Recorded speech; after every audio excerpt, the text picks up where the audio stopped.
Hi everyone, I'm Anna. And I'm David. Welcome to Real Life English. Podcast for real conversations. Let's get started. Welcome back to the Real Life English podcast. In the last episode, we talked about something important. Why many people study English for years, but still feel nervous when speaking with foreigners. Today we'll go deeper. We are going to reveal one of the biggest mistakes English learners make. And the surprising part is this. Most people didn't even realize that they are making this mistake. Exactly. I have lived in many different countries, and I have met thousands of English learners. Many of them studied English for 10 years or even longer. Their grammar is actually very good. Their vocabulary is impressive. But something strange happens during real conversations. When we start talking in English, they suddenly become quiet. They hesitate, they search for words, and sometimes they switch back to their native language.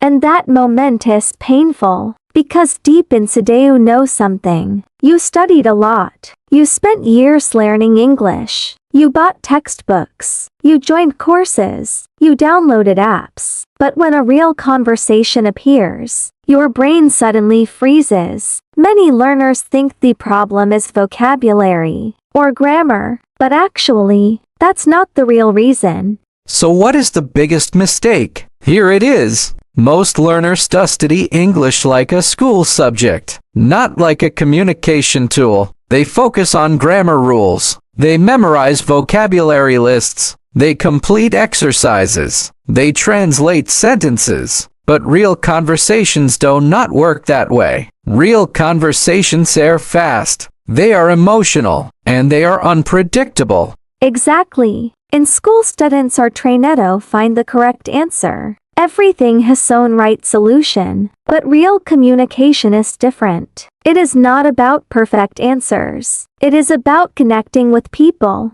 Native speakers do not stop to analyze grammar rules. They simply express their ideas. Let me give you a real example. When I meet Vietnamese students for the first time, they often say something like this. Excuse me, David, may I ask you a question? Grammatically, the sentence is perfect, but then something happens. They stop. They pause for a long time, because they are trying to build the next sentence inside their head. And this happens for a simple reason. Many learners translate in their mind. Step 1. Think in Vietnamese. Step 2. Translate into English. Step 3. Check the grammar. Step 4. Finally speak. The problem is simple. Conversations move too fast for this process. When native speakers talk, they do something different. Their brain does not translate. Their brain connects ideas direct to language. That is where responses feel natural and immediate. If you rely on translation, you will always feel slow during conversations. This is also why many learners feel confident during grammar tests, but feel completely lost during real conversations, because the skills are actually very different. Grammar knowledge is not the same thing as speaking ability, and this difference confuses many learners. I remember meeting a student here in Hanoi. She told me she had studied English for 12 years. Her test scores were excellent, almost perfect. But when we started talking, she could only answer with very short sentences. Yes, no, maybe. And that situation is actually very common.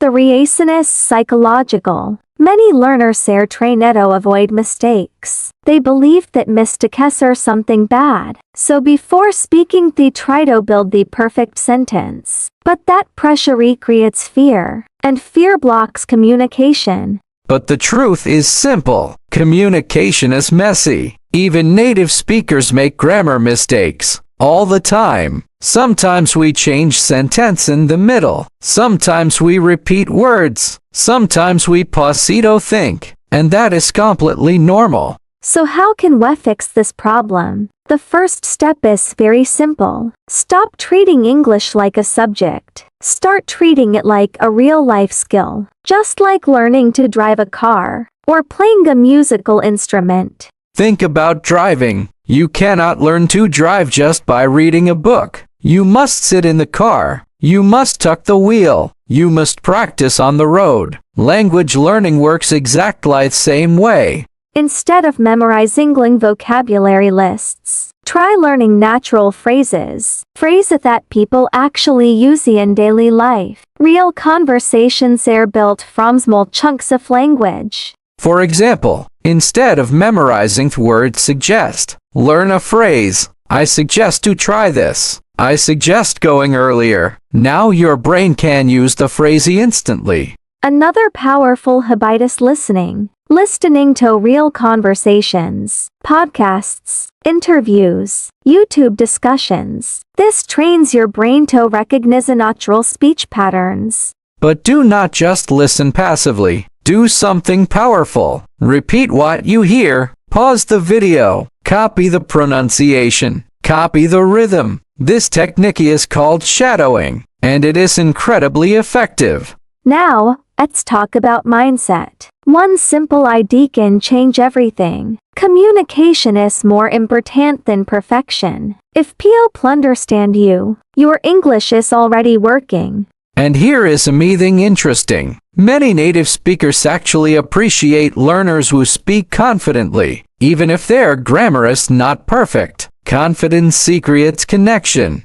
Think about this. Imagine a foreigner speaking Vietnamese. Maybe their grammar is not perfect. Maybe their pronunciation is a little strange. But you probably still respect their effort. And you enjoyed conversation. Here is a simple daily routine. 10 minutes listening. 10 minutes test speaking phrases. And 5 minutes test speaking out loud about your day. This small habit done every day can change your speaking ability. More thanners of grammar exercises. Because language rosho usage, not through memorization.